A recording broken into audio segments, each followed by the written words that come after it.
Welcome to episode 8 of Lost Signals. My name is Daryl. I'm joined with JD. It is Friday evening. How are you doing, good sir?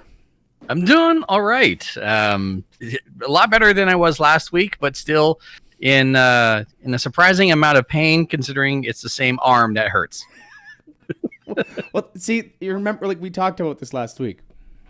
Why would you get your COVID shot through your tattoo? And then the next week, And then go update get my more. tattoo. Get more ink on it. Yeah. I know. Yeah. So for anyone out there watching, that is my tattoo on the screen. It is completely finished now. It is colored in.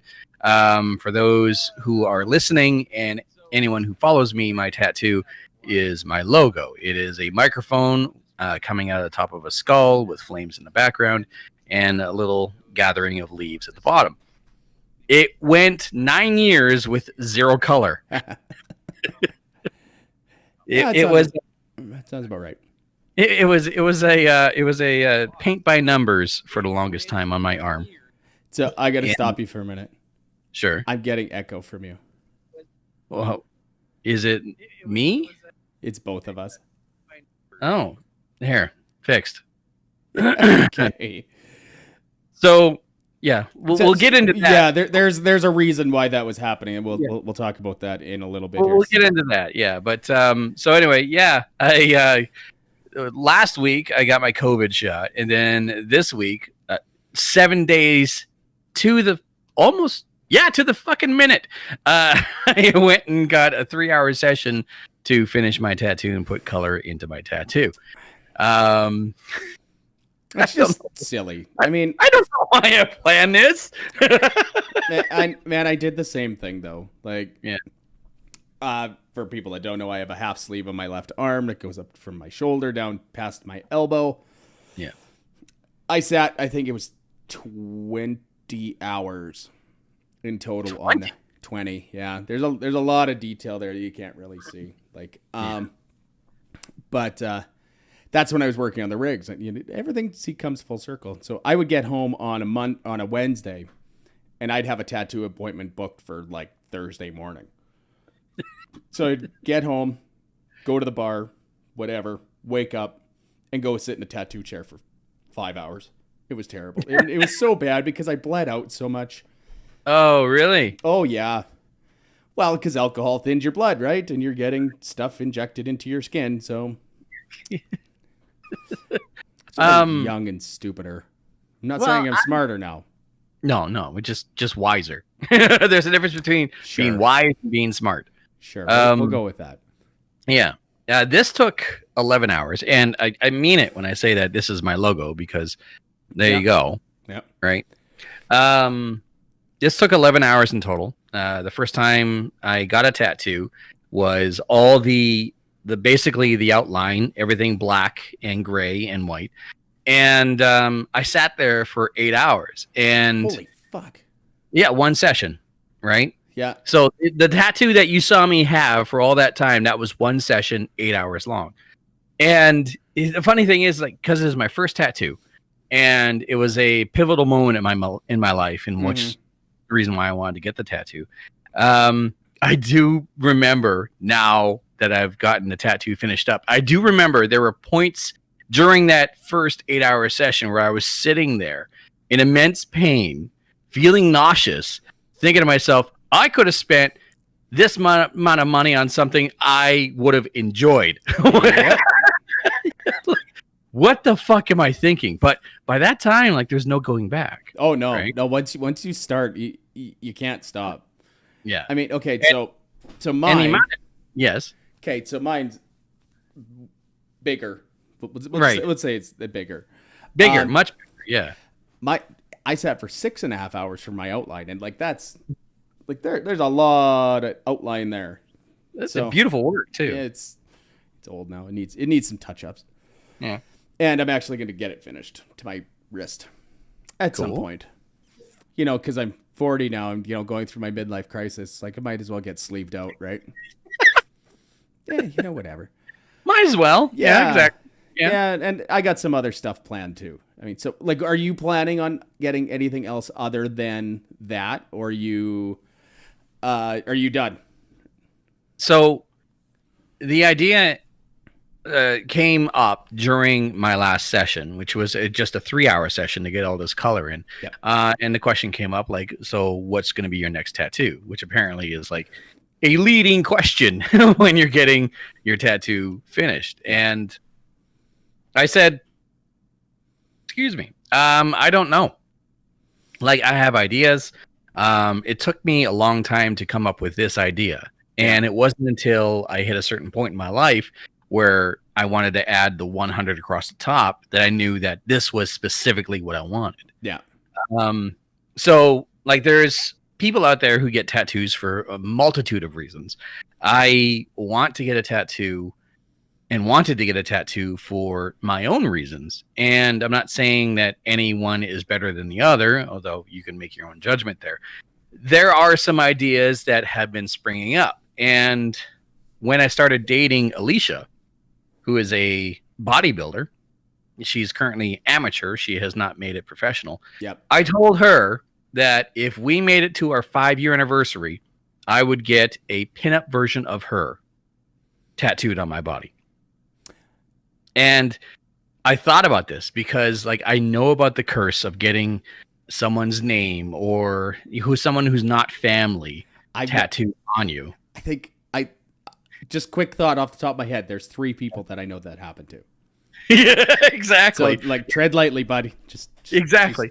But my idea is the fact that if it's a pinup stylized version of Alicia, heaven forbid things don't go well between us or we separate or anything like that, it's still a pinup bodybuilder, a beautiful woman. Yeah. My body. Then you can just go and get the face changed or something. or something, right? Yeah. No, I get it. Yeah, it's so there was like that idea came up, and then like a lot of people get their favorite car or superhero or their band or something like that. Like Alicia has a Metallica tattoo on her, but she's covered in tattoos, and they range from different things. I got my first tattoo covered up. Really? Because it was bad. It was a tribal design because it was the 90s. I got it in 1999. It was 18 years old. Uh-huh. And it had a skull in the middle of it, and it was uneven. It was just so. No! It was so bad, dude. Like I'm sure there's pictures of it out there someplace, but wow. So yeah. Like I had it, I think 8 or 9 years, and I finally got it into my head. I'm like, yeah, no, this is getting covered up by something way better and cooler. So that's why I have the sleeve now. But yeah, I see. For me, I never want to get to that point, and blame me for being patient or picky or whatever. Like it took a long time for my one tattoo to come to existence. And then furthermore, to be finished. Like it took a fucking 9 years from first needle to finished product. Well, 2 days. The thing is, you can't even call that finished because you might end up going back in for a touch up and be like, oh, maybe we should add something here, right? Exactly. Yeah. It's. I think once you start getting tattooed, you're kind of just addicted to it. Yeah. It's been a few years since I've gone and got anything done, but yeah, I need to go for a sitting, just because just a little bit of ink therapy. Yeah, but you'd think that like getting tattooed across your elbow would hurt. That didn't hurt at all. Really? In here did. Oh fuck yeah! I know. And like it was up here did. Like, yeah. On the inside of my arm and just about in my armpit. Yeah, that fucking hurt. That's terrible. Yeah. But yeah. My tattoo artist she was so wonderful. She's like, I'm doing the worst parts first. Thank you. Did you use any numbing agent or anything? About an hour and a half in, it was starting to get uncomfortable. And then she suggested something. I can't remember what the hell it was called. Yeah. But she laid like a couple of paper towels straight across my arm where she was working, and then sprayed over top of the paper towel. Yep. And then from there, she only moved the paper towel away from my skin where she was working. Okay. And yeah. like it still hurt, but it definitely took the edge off. Yeah. See, I never did any of that stuff. It's like, Yeah. yeah, like when I would sit, like especially like when I was getting the color filled in on this, like I would sit for 3-4 hours. Like, yeah, okay, or sit for an hour and a half. It's like, yeah, let's take a break. I was smoking at the time. Go outside for a smoke, and then back inside and sit, and then around that 4.5 hour mark, it's like, yeah, you know what? I think I'm done for the day. And the tattoo artist is like, yeah, let's just stop. But like I still paid him for the full day. Yeah. I always tipped him, whatever. So yeah. I to this day, like it took 3 hours to put the color into my tattoo. To this day, and sitting in that chair, I have no idea how I sat through 8 hours. And I do remember, like, I have to get up and pee, so I went to the washroom. I do remember halfway through, it's like, I fucking need something to eat. There was a sushi place right next door, so it was a half an hour break there. Yeah. But it took 8 hours. Like, I was there when the place opened, and I was there when the place closed. And the tattoo artist, phenomenal job, just kept going and going and going.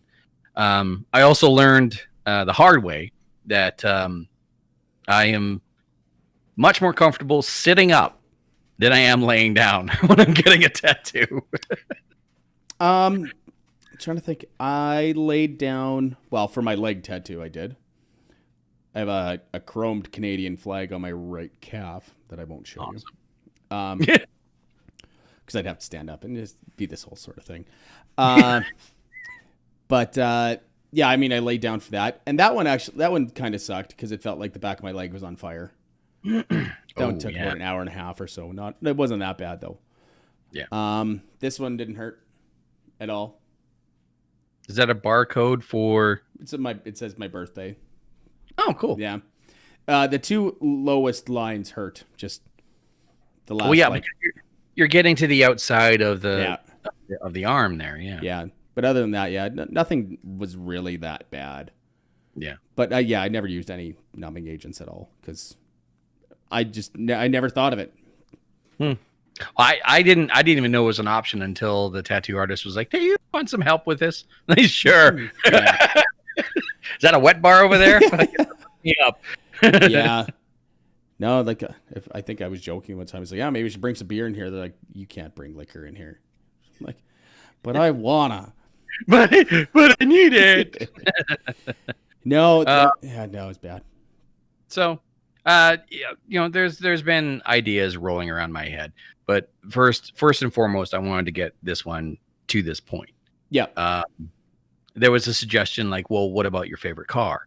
Like, well, I'm a motorhead. I grew up in a drag racing family. My dad's car is my favorite car because you don't see it very often. It's a 1966 two-door Chevelle. He's owned that thing since it drove off the lot. Like that's his baby, right? And quite frankly, you don't see those cars around. No. You see 67s, 69s, 65s, but for whatever reason, you don't see many 66s. And so like I thought like, oh, that'd be kind of cool. And then the tattoo artist like, well, you were talking about like doing a pinup version of your girlfriend who's a bodybuilder who has, I would assume, an incredible body. I'm like, yes, she does. Yeah. So she goes, well, why don't you combine the two? Like maybe a pinup version of your girlfriend on a 66 Chevelle. I went, that's not a bad idea. Yeah. So I don't think it's something that I would get done personally, but I could see it being done for sure. Yeah, exactly. Like, and if it's something you're into, I mean, fucking give her, man. Yeah, exactly. Yeah. So there are ideas rolling around, but at the same time, like nothing's really like jumping out at this point in time. Yeah, the only thing that I'm gonna get, well, like the next thing that I'm planning is to finish the sleeve and add a couple more demons because, well, I have enough of them. Like, don't we all? Yeah, see, like that guy right there. He's just hanging out. Yeah. Yeah. So I'm gonna get another one of them on my arm and like carrying a big Japanese bat and some other stuff. Yeah, I have it planned in my head. So very cool. But then I'm also going to get a portrait of my dog that passed away, Kane, on Oh, my that'd left be leg. Yeah, and I have the picture picked out. Just a matter of doing it.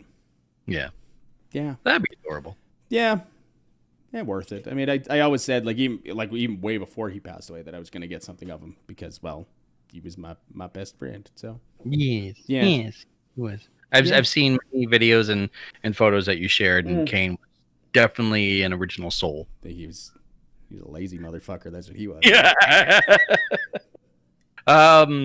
So yeah, to circle back around, I have no idea why I decided to get both my COVID vaccine shot and my tattoos in the same arm within 7 days of each other. But I mean, it's you're probably not wrecking nothing. It's just, to me, it seemed funny that, especially if you knew you were getting ink done, that you would get your COVID shot in the same arm. I know. And then I put a video and I asked the nurse, like, where are you going to stick the needle? She goes, right in the middle of your tattoo. I went, oh, good. It's like, no, you're not. Not for me anyways. Whatever. Yeah. So yeah, that's pretty much been my week. That's just, yeah. I mean, fun. I should actually be able to book my vaccine appointment for next week too. Nice. Yes. Very nice. And I was talking to somebody today. It's like, I don't give a fuck which one they give me. Just fucking get it over with. I'm tired of it. Yeah. Tired of this shit. Yeah. So, there's actually, so as dumb as this sounds, I just want to touch on this quick, just to sound how ridiculous these people sound. There's a children's freedom rally in Saskatoon on Saturday. What is this?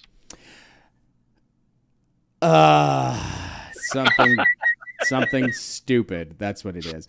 It's a bunch of parents that are dragging their kids into their idiocy to so they're protesting, or no, they're having a fun day out in the park with their kids without masks and then just being around a bunch of people because it's our right. Okay. I remember having a smallpox family when I was a kid. Oh wait, no, it wasn't smallpox. It was the other thing. The thing that still exists that's not deadly. Polio? Not polio. I don't know. Chicken pox? That's it. Oh yeah. Yeah. Whatever. I mean, if whatever those people want to do, it just, and I think that good for you if that's what you believe in, but just that's the key word. Yeah. Believe. Whatever. I mean, I'm just tired of those people too. They're stupid. Mm-hmm. Anyways, let's talk about. Sorry.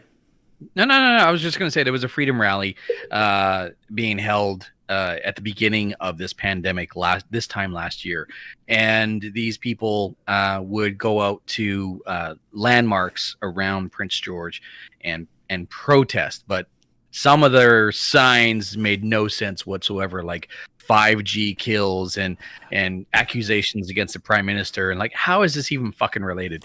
Funny story.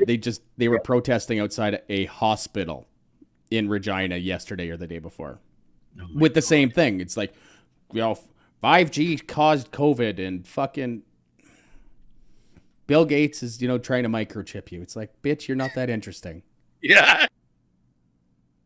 The issue with the people that were doing this whole freedom rally in Prince George was right when that happened, or right when they were like into like week 2, week 3 of this thing, the Black Lives Matter protests started coming. Yeah. There was a giant Black Lives Matter in front of the mascot of Prince George, and this is where the freedom rally was kind of camped out every weekend.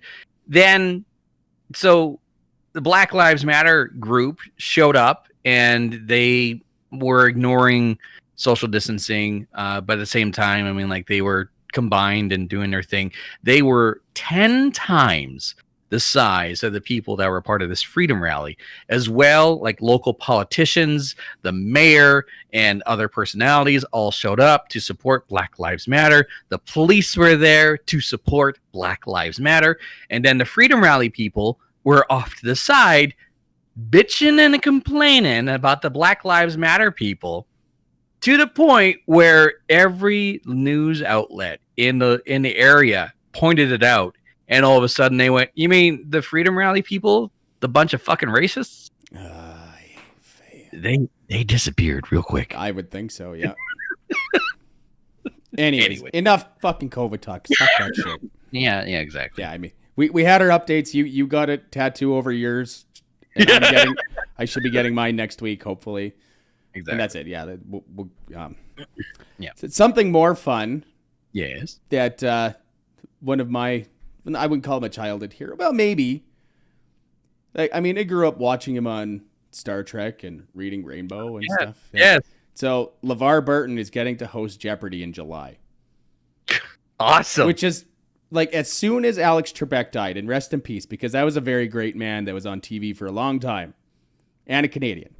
Good Canadian kid. Yes.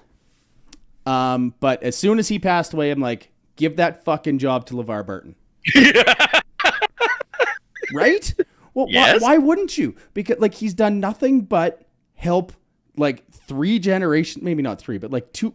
No, he's been a staple within at least 3 generations of kids. Yes. You know, because he played Kunta on Roots. Then he was on Star Trek The Next Generation and did Reading Rainbow, and then Reading Rainbow on Into the Future. Yes. Where it's all digital. Why wouldn't you have that man hosting a show about intellects? A game show. Like fuck it there should have been no fucking question. 100% agree. It's interesting, the reading Rainbow thing, because when he initially started hosting it, it was simple, it was easy, it was straightforward. They loved him, and I never pieced that together until years after watching Star Trek: The Next Generation, when someone pointed out, like, that's the Reading Rainbow guy. I went, fuck him. And sure as shit, it's the same guy. Yeah. So then there was like a lot of licensing issues and whatnot, and LeVar Burton actually lost for a period of time the rights and the privileges of being the Reading Rainbow guy. It was only in the past decade, maybe even less, he got those rights back through a lot of like legalese and court battle and back and forth. So yeah, and when I heard that LeVar Burton was, first of all, just throwing his name into the hat of being a host for Jeopardy, I'm like, yes, please. 100%. Yep. Yeah. So that's so cool. Like some of the other people they've had on there, like I haven't been paying a bunch of like really close attention to it, but like that there was that football player that was last week. I can't remember his name. But like George Stephanopoulos, and I think that the dude, the winningest dude ever. Oh yeah, was it Ken Janet or Jim something whatever. But like they're all like being in line to host, but I'm like, you're just give it to fucking LeVar Burton and be done with it. Yeah, it'll be like nothing changed. It'll be just the wholesome fucking content. And I still won't watch it. Yeah, exactly. I'll still wait for the bloopers to come out on YouTube. Exactly. I mean, no, like the problem why like I don't watch it because like it's not on. Well, it's on regular TV. I don't have regular TV. I haven't had regular TV in I bet like 8 years. Yeah. Never had a reason for it because it sucks. There's nothing good on it. But You know, LeVar Burton shows up as the host of Jeopardy, I'd watch a couple of episodes. Mm-hmm. Easily. Just to bump the ratings up. Yeah, exactly. Yeah. Give me more of this. Yeah. And then I'll tune in every once in a while, just, check up on them, and that'll be it. Yeah, exactly. Yeah. That'd be cool. I'm looking forward to that. I really am. Yeah, like it's weird that it's that far away though. Like, what do you mean? Well, it's July. Oh. Yeah, it's like the end of July too. It's like there's a week or 4 days where he's filming or that they're airing or something. But I'm guessing they'll go in and film like 2 or 3 weeks of shows at one time or something. Oh, most definitely. most definitely. I'm not even sure how they go about that process, but I do know that they definitely record in advance, and then the person or the persons who were a part of that episode have to sign an NDA Yeah. until that episode comes out, right? Which could be weeks, really. Yeah. So, I mean, it makes sense, but whatever. Still, I mean, I'm like, this is some of the best news I've heard in a long time. Yeah, it's like after like hearing all of this the bad things happening, and let's not sugarcoat it too. Like there is still bad things happening, but like every once in a while you need that little bit of a glimmer of hope. Maybe maybe we're not all fucked. I mean, we are, but off topic. But I had a good glimmer of hope today. I got my taxes done last week. Oh, I'm getting like $3,700 back. Oh, nice.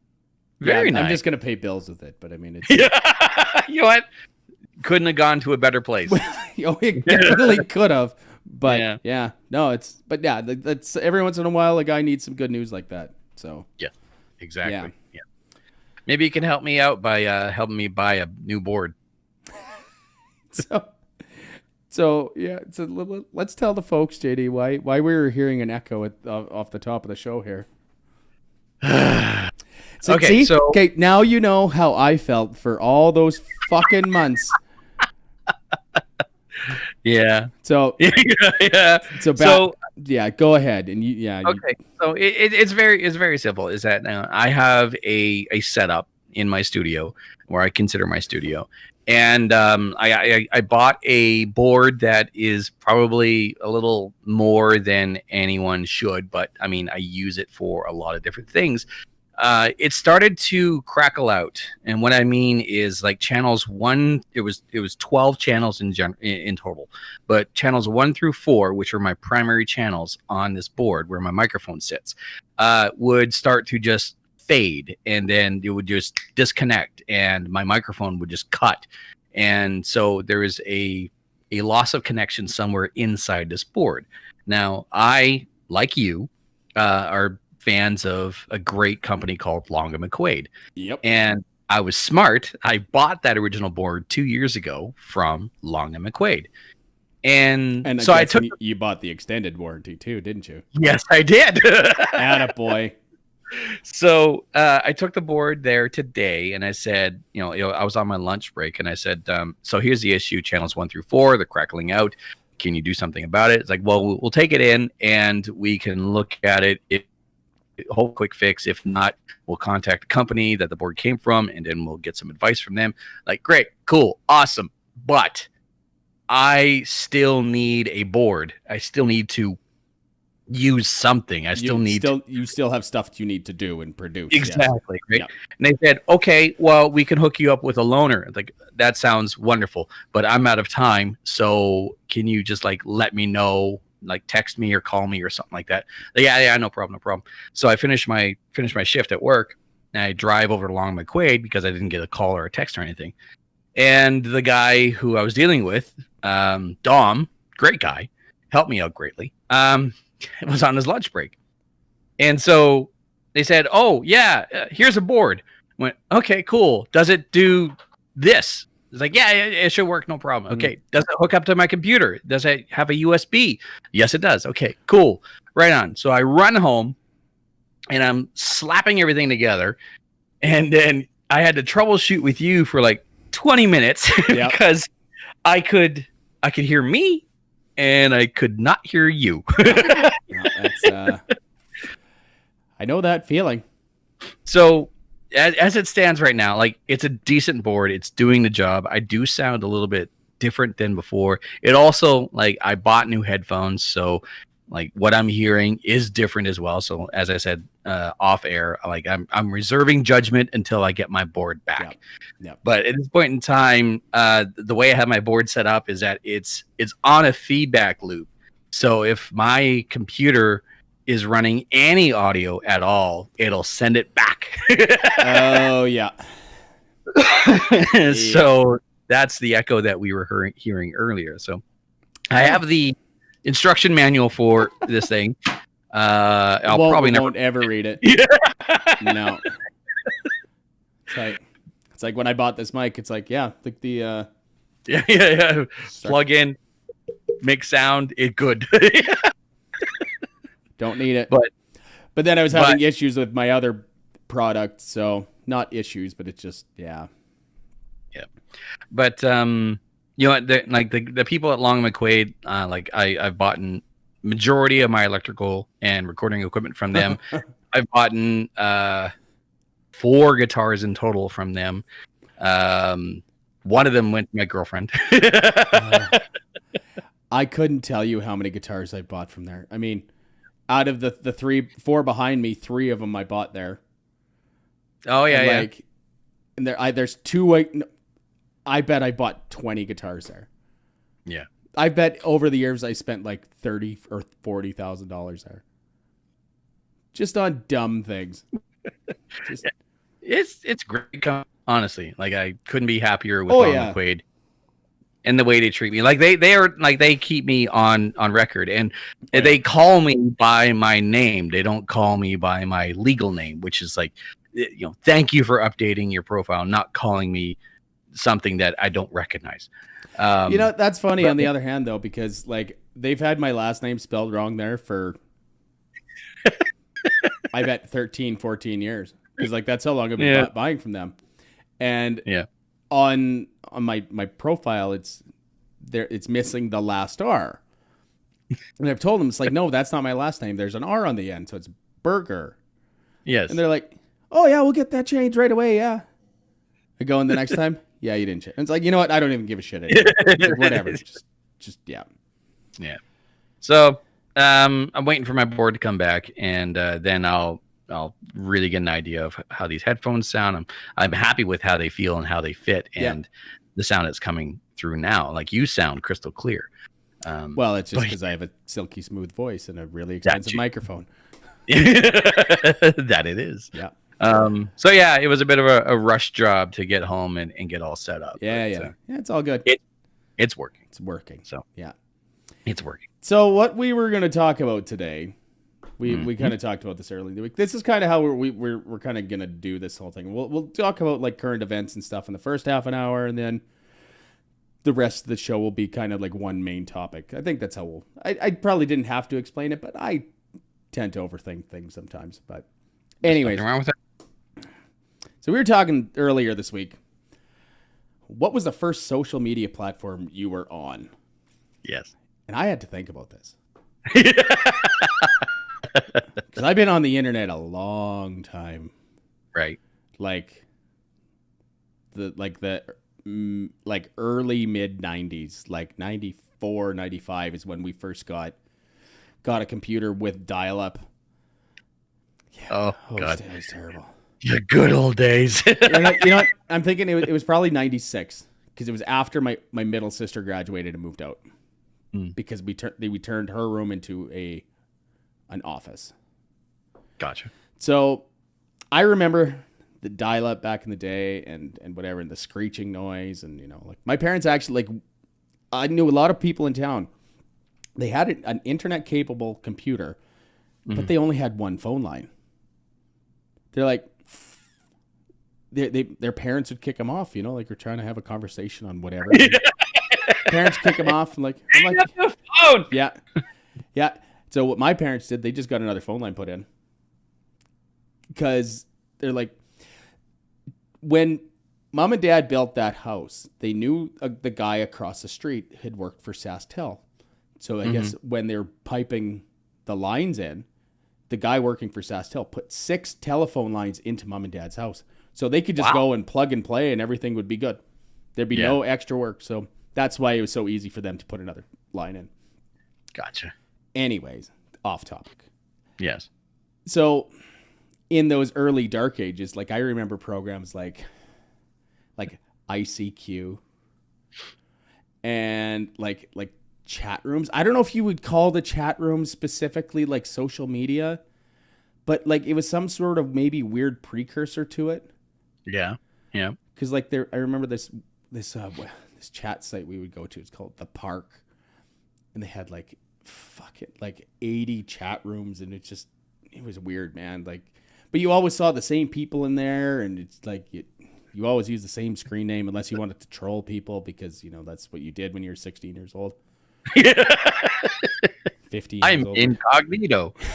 Yeah.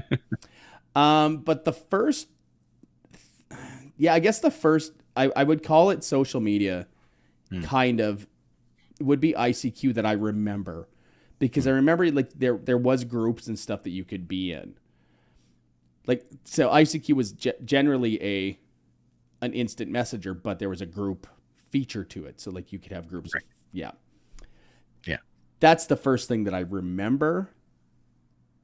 But the first big one after that, I don't know. What about you? Like, where are you sitting there? So I remember setting up my very first email account when I was in grade 10. So that would have been 1994. Okay. And it's a Hotmail account. I still use it. I still have access to my first one too, so don't feel bad. Excuse me.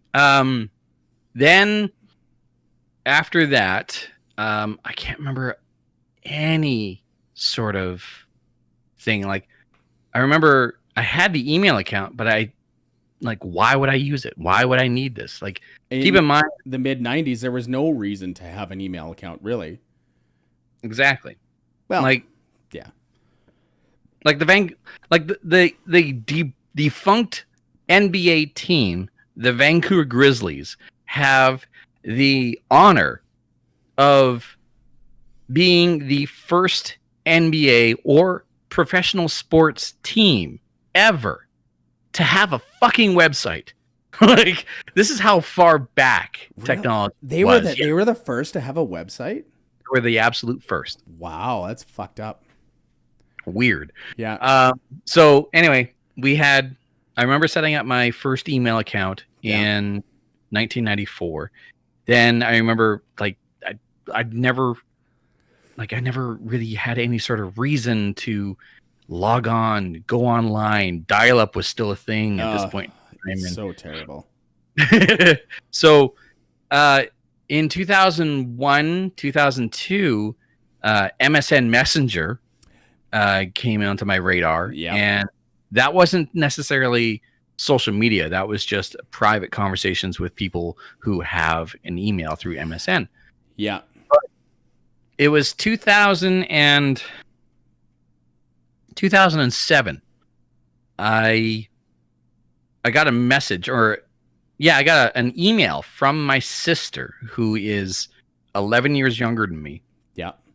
And she said, "Hey, I'm on this website thing, and I don't know anyone on it, so I signed you up. I got you your own account. Here's the login information." Yeah. So I go to this thing, and there's chat rooms, and there's a forum, and there's a bulletin board, and the platform was called Nexopia. For anyone who doesn't know what Nexopia is, think like first generation Facebook. Now remove all photos. That's how useless this thing was. Wow. But it was a way to communicate, and a way to post status and share stories, and so there was nowhere to load photos, there was nowhere to load video, nothing like that, and certainly nowhere to load audio. But it was it. After that, it was a couple of years later, I had MySpace. I had 2 MySpace accounts. One of them for each of the 2 emails that I owned. Oh. Yeah. Oh, I was high roller. But you want to talk current generation social media? It had to have been. Oh, I'm getting my years wrong. It was 2004 when I signed up for Nexopia. Yeah. It was 2007 when I signed up for Facebook. Yes, that sounds about right, because that's about when I got my Facebook page. But there was something that I was on before. I used to I write some stuff on Windows Live. Oh yeah. Like blog posts and stuff that you could do, and I would always do like once a week, like the top listens on my iPod, and I had a couple people reading it, and it's like just whatever. Mm-hmm. But then I was on something called High Five. High Five. I'm looking it up right now. Familiar. Yeah, right? Like Yeah. I'm trying to see if I can find like a screenshot of it, but it's let's see. It was call it like Facebook, except for the stuff you shared with somebody, you only shared it with one person. Yeah. So yeah. Yeah, like I'm just trying to read like Facebook that we know it as today is nowhere near what Facebook used to be when it initially launched. God no. Nowhere near. Like back when Facebook was new, well, it wasn't even new because I think it originally launched like 2000. Yeah. Like not 2000, like maybe 2003, I think. Zuckerberg, that fucking psychopath, started it as a fucking way to like meet girls. Not meet girls, to creep on girls. Yeah. So there's that. And now it ended up being whatever it is. But like the way it started, I remember how it started. It's like, well, you had to originally sign up with an email address that ended in edu. You had to be at a U.S. college to be a part of Facebook, and it was called the Facebook because it was supposed to be a way that you could interact with people you were going to school with. Right. And then they just opened it wide open. But then, yeah, like I remember at the beginning, like there was no ads. There was nothing. Like it was, you saw what your friends were posting, and like it was a free for all. Yeah. It really was a free for all. In fact, one of my closest friends, who happens to live in Saskatoon, I met her through a short-lived, defunct app on Facebook called Nude for Nude. It was so you started a profile. Yeah. And you shared, you uploaded to this profile a nude photo of yourself. And then if someone wanted to see that nude photo of you, they would like click like I want to see or whatever. Yeah. And then if you agreed that you wanted to see a nude photo of them, then those photos would be swapped. And this was on Facebook. Nude photos on Facebook. So you're sending nude photos of yourself on Facebook?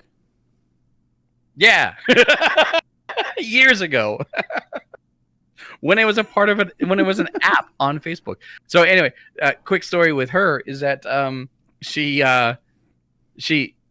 wanted to see mine, I wanted to see hers, and so we swapped. But it wasn't a nude photo of her, and so I sent her a message like, "Hey, like with all due respect, but what the fuck?" And she goes, "Well, it's the best photo I have, but if you want, I can take one later." I'm like, "Yeah, sure, I guess."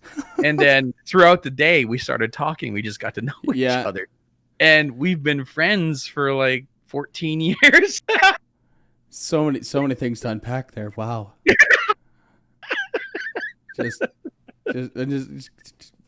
give me a minute. But that wow. Yeah. But that's what Facebook was. It was just like free for all back then. Oh, it was pretty much just a way to try and get laid. Yeah. Right. Oh yeah. It was a free version of classmates.com. Yeah, and then it just got taken Weird. over by well, let's be honest, like when your parents and grandparents started joining. That's when the fun kind of ended. Yeah, pretty much. Yeah. Yeah. Yeah. You know, like and then share this to all your friends, otherwise you're gonna have bad luck for fucking 15 years. It's just the stupid fucking the chain letters from emails that just went over to Facebook. I made absolutely no qualms and no issues whatsoever with blocking or removing family members from my Facebook. Oh yeah.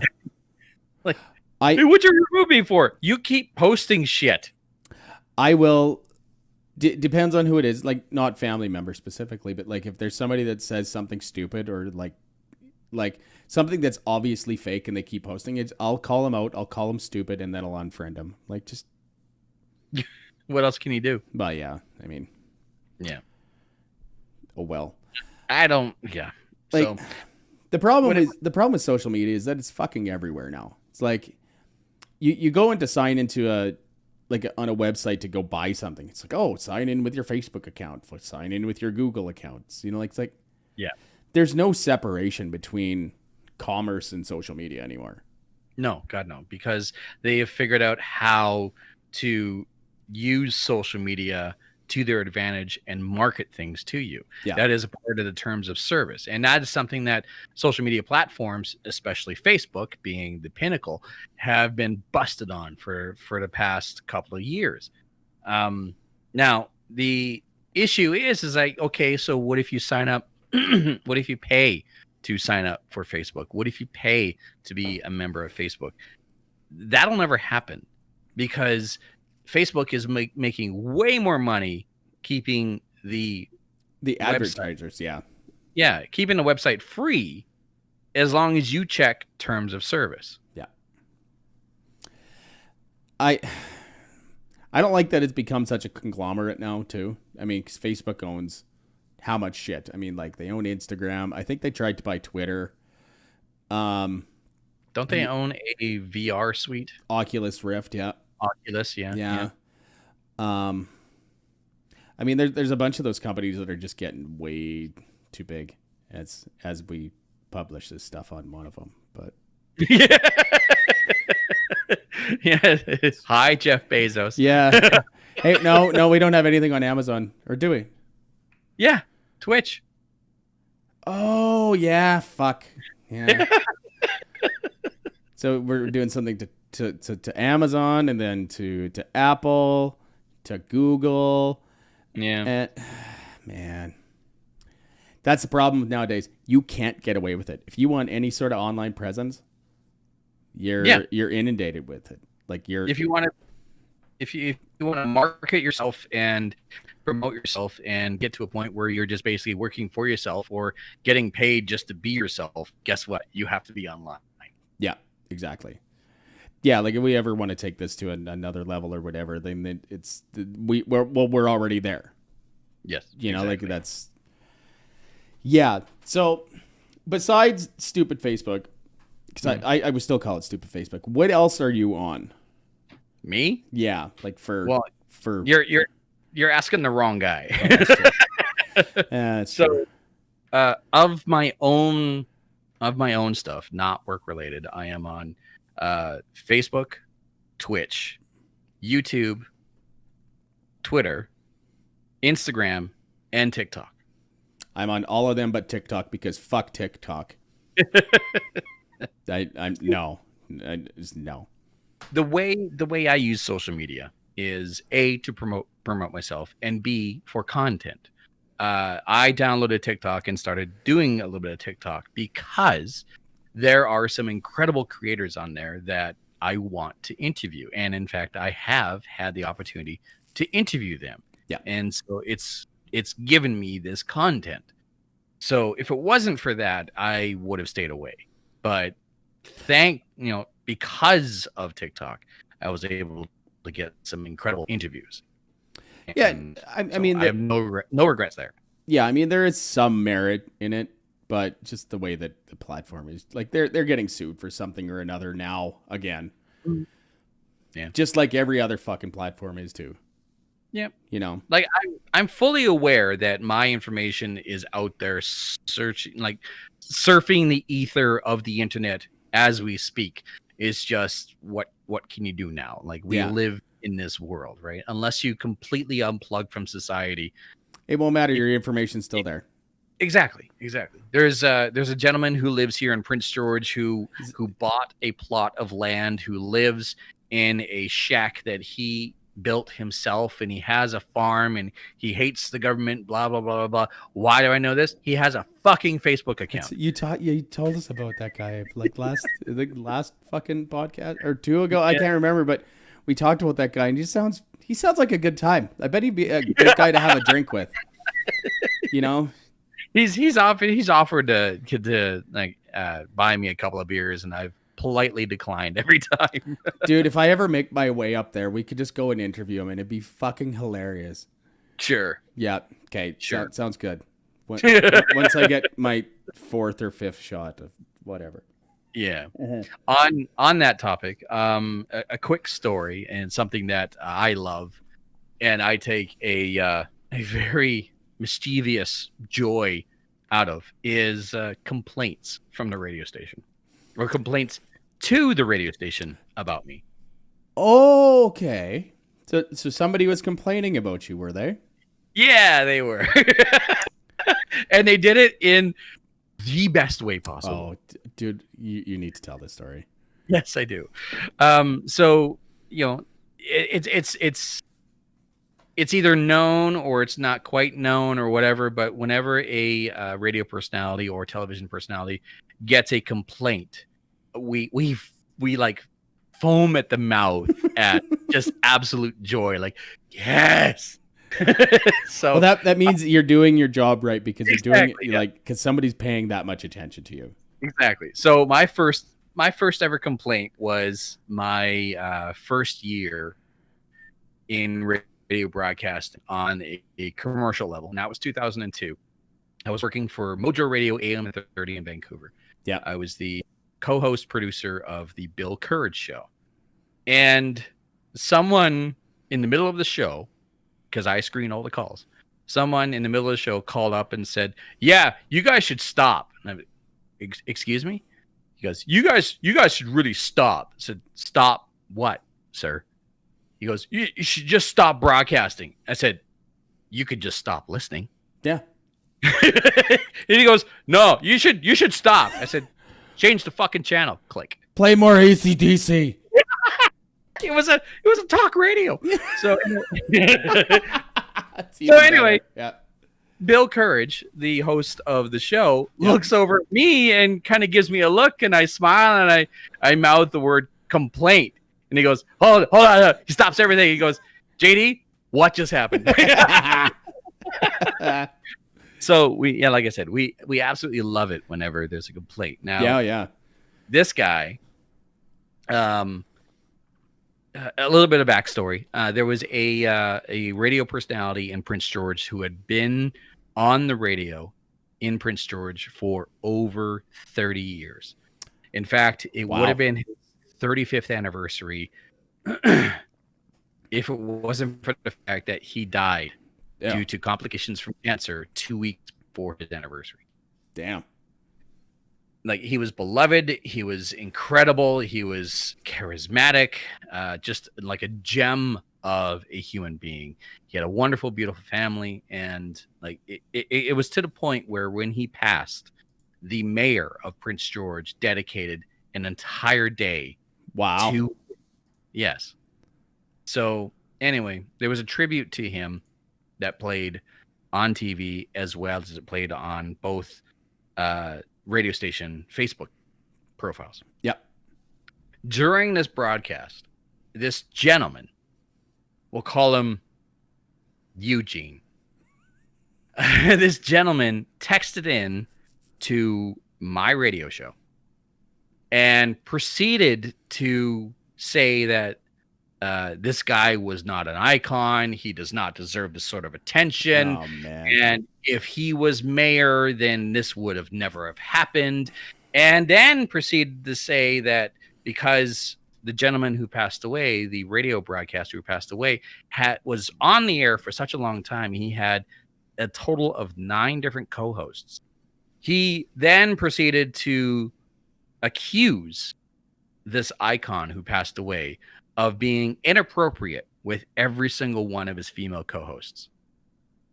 So I took it upon myself to tell him to pump sand, and that he needs to get psychological help, and don't bother ever texting in again. Don't be spreading your lies and hate here. Yep. And then I blocked them. 2 weeks later. Oh, no. a handwritten letter. Oh no. 3 pages long. Showed up at the radio station. Oh man. Oh, it was brilliant. I can just imagine what this fucking man said.